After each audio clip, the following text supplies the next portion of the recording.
Now, later this week, we'll learn from the Chancellor that very big debt on the public sector balance sheet is falling a smidgen in terms of the proportion of GDP, but it'll still be roughly 85% of our national income, still very high by historic standards.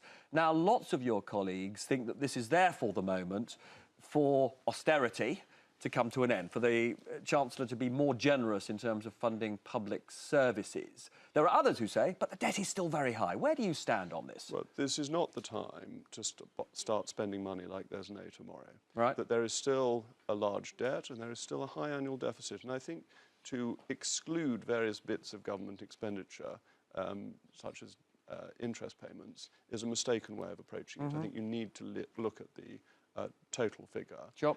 Having said that, there are some pressures in the public sector, particularly in health, where I think the government is going to need to... So you'd like to see a more generous settlement for the health service? I would like to see the dividend of leaving the European Union devoted to the health service. I think people felt that was promised during the referendum campaign. And the figures on health spending in real terms since 2010 is a 1.1% increase, whereas in the period of the Conservatives in government from 79 to 97, it was 3.4%. So we're running at a significantly lower real terms increase in health spending currently. And with an ageing population and with increasing medical sophistication, I don't think it's realistic to expect that the current levels of spending can be maintained.